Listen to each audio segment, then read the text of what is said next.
He kōna ipurangi tēnei nā te reo irirangi o Aotearoa.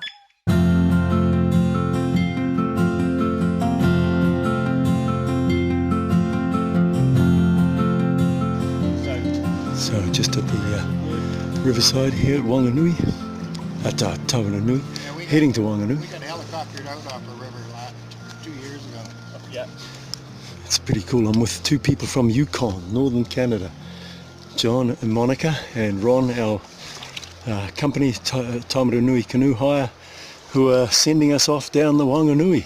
And it's quite a buzz to think the bond that might form in the next few days. Monica, you looking forward to the trip? Yes, I am. Yep. John, you were saying you're like a grade 3 kayaker and canoeist. Canoeist. Well, into grade 3, not too much grade 3. Yeah. So sort of almost synonymous with Canada canoeing, isn't it, really? I guess. Yeah. So Ron, how many people you sent down this summer so far, this season? I wouldn't know exactly. It might be a couple of thousand people going through. Couple of thousand, far out. Well-oiled machine.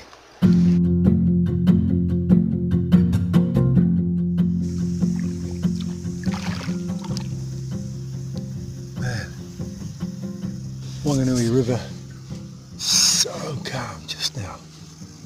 Out of the wind, there's been a bit of a wind pickup on some of the stretches, but just lots of swallows darting around the river.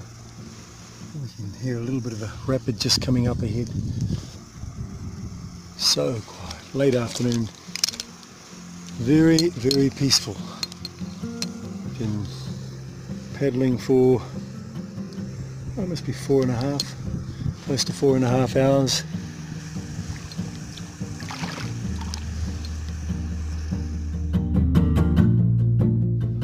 Okay, so day 2 on the Whanganui River. We're just all packed up and getting ready to go. I'm with John and Monica, and it's really cool because you spend time and you get to know each other a little bit more.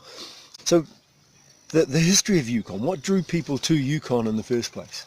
Well, the white people, it came with the gold rush in 1898, and most of them would go up boat from Seattle up to Skagway and then over the Chilkoot Pass and build a raft or a boat and float all the way to Dawson City and then lose their shirts gold mining, most of them. And the next rush was when they built the Alaska Highway during the Second World War.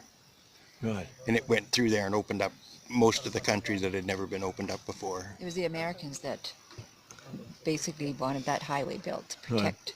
And so, Monica, you were telling stories just before about the hardships, like 12-year-olds getting sent on a raft with their younger siblings to go, educate, and they had to take a rifle and flour and everything. So hard, like the breed of people in the Yukon, are they different from the rest of the country in Canada? No, no different than what people went through here in New Zealand either. Just tough people. Had to, you did what you had to do in those days, eh? Was normal. Yeah. And you were born and bred there? No, Monica? I was born in Northern Ontario, and then after I finished university, I went to Northern BC, and then I was headed to the Yukon, and then met John, and was going to go stay for a year, but yeah, the roots got deeper and deeper, and then we stayed. And your profession is? Yeah, I'm a nurse. Yeah. Yep. But then in between we do market gardening. We raced sled dogs for 18 years. Oh, really? Yeah. We had our backyard full of 24 Alaskan Huskies. Then we have a trap line across the lake from where we live. Far out.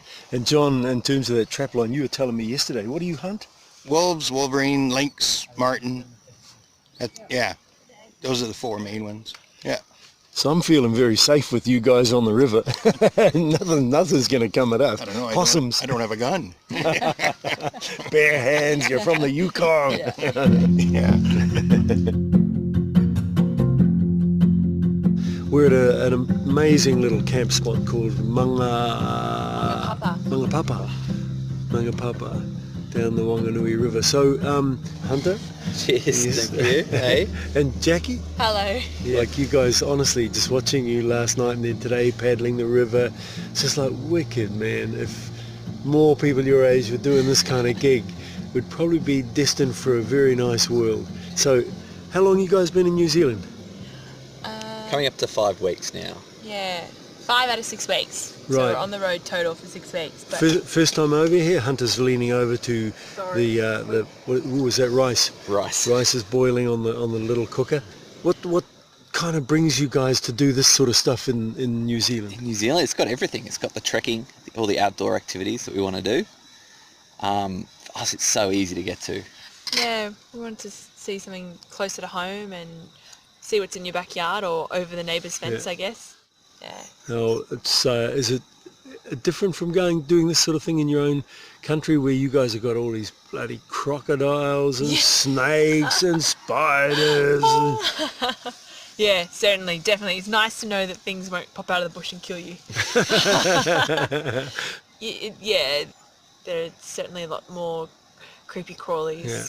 You have to check your tents and check your boots and... What got you into this sort of stuff? Outdoor, was it your upbringing, or is it just something you guys have taken on yourselves? I know I definitely did a lot of it when I was a kid. My mum and dad are into it, and I've got brothers, and yeah, we grew up doing it, so I've been doing it ever since. Yeah, I certainly had like an outdoorsy family, but I guess this kind of stuff I got mostly into after school. I did the Duke of Edinburgh Award at school, Oh, and yeah, that cool. really sparked an I have interest. that over here. Yeah, it's big in Australia too. I'm really lucky, and I have some really great girlfriends who are all super outdoorsy, so we kind of egg each other on. That's it. Plus, obviously, since Jack and I have been going out, we G each other up, which is good. You know, it's nice to have someone who's like, oh yeah, okay, I'll do it with you. Sounds a bit silly, but I'll go. Cool, man. Well, welcome, and thank you for partaking in our beautiful outdoors. Oh, Yeah, good. Thanks for having us. Cheers. No, well, thank you. no, thank you. No, yes.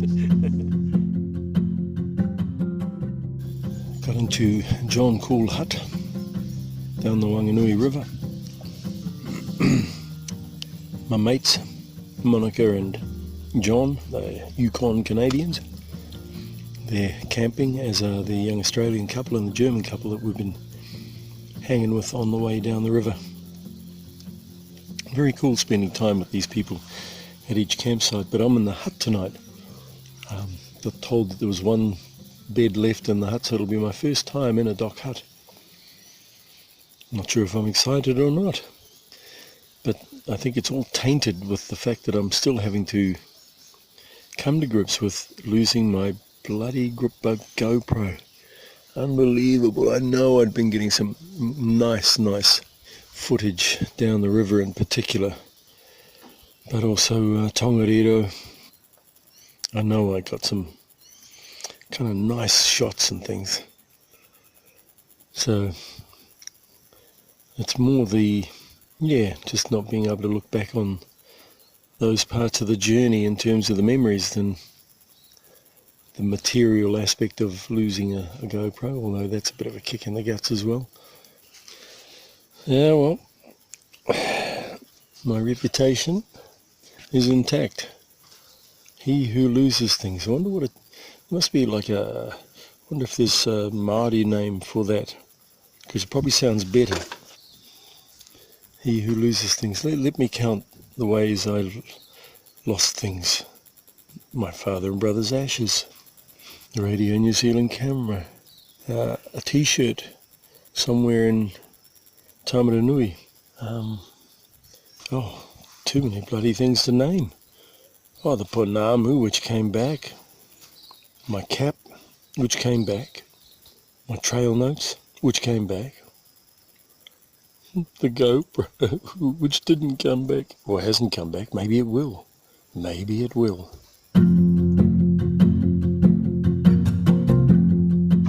Start of day 5, Whanganui River. So 4 hours paddle to Pipiriki, where I'll hop on a bike and ride to Whanganui. I'll have to give it a bit of a bash too, because I want to try and get in there to get the last bus to Palmerston. And I have to say goodbye to John and Monica, which will be it'll be a shame to do, because they've been such a buzz to hang with them. Yet another mist enshrouded morning on the tops of the forest surrounding the river, but clear and green, rich vista down on the river. Got a couple of good rapids coming up today too. One called the 50-50 because 50% of people go over, tip over. Let's see how that goes.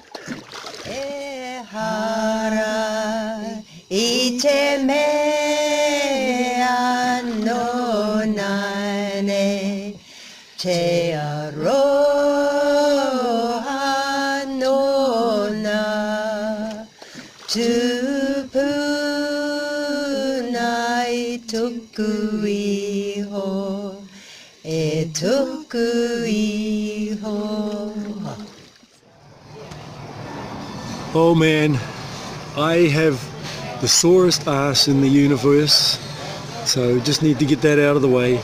Just ridden a bike, I think it's about 80 kilometers, paddled for 3.5 hours this morning, then to Pipariki, and part of the trail you can get a bike if you pre-arrange it with the canoe company and you ride into Whanganui, which is what I did because I wanted to get here as quick as I can to get to Palmerston North.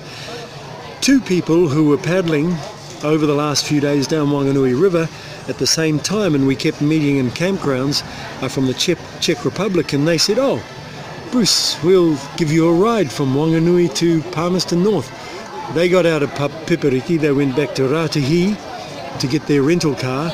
They've driven to Whanganui to pick me up, and we're going to have some dinner, and then we're driving through to Palmerston North. So these are my latest trail angels, Vladimir and Elena from Czech Republic.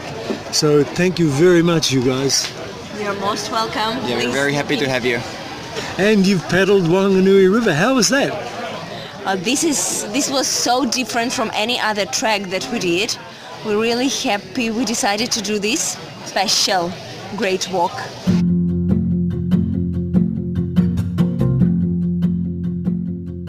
I am back at the wonderful Fio dock hut, the imitation dock hut in Palmerston North with Fiona and Anthony, and these are master trampers. I've just been amazed. They've been showing me some blogs. Anthony, your blog is called? Spine of the Fish. We are not master trampers. We're almost gonzo trampers. Well, we're latter day trampers. Yeah, we make it up as we go along. So we've only been doing it since we were in our mid-40s, so we are not master trampers. There would be a lot of people who would look down upon us with that kind of terminology. Actually, yes, and because Fiona, you were showing me, no, Anthony, you were showing me the videos that you've been shooting of you guys out doing the conservation work with the woman who heads that Fio conservation project, and who's the guy who, what age is he, the guy who goes with you? Warren, he would be, I don't know. He'd be comfortably in his 60s, and he's miles ahead of us in like ability just to walk up rivers without needing a walking stick and scale mountains without breaking into sweat. And he's a lifelong tramper. An old school tramper.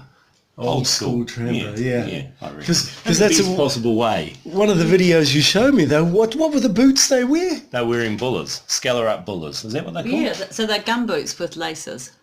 So I saw them in the video. Yeah, so they don't rot. You need to wear a couple of pairs of socks, best. But you can modify them with a hot poker to poke holes in so the water drains out of them. You can cut them around your sore bits on your heel if they don't quite fit you. And they reckon they get 1.5 years of good solid river work and tramping work out of them. It's like a blast to the past, but it's actually becoming more durable. Like really? We wear tramping boots because we do a lot of rough country stuff, and our leather tramping boots rot because of the going and walking, spending a whole day walking up a river. So these guys have found a solution. Now I've got to say, some of the video that Anthony was showing me, there is this tussock. Each blade of the tussock is an icicle. Yes. You guys are going up in the Ruahinis when it's frozen. Everything is frozen. Yeah. And tell us what Anthony wears. Oh, Anthony wears a kilt. He swears by it. He wore it the entire length of doing Te Aroha South Island, and he quite likes it actually. And he looks handsome. I'm lucky I get to walk along behind him.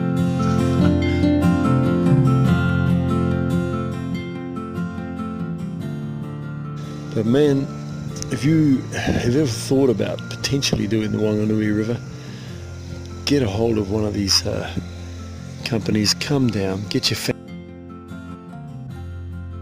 friends, whatever. It truly is a pretty bloody wicked experience. Quite stunning.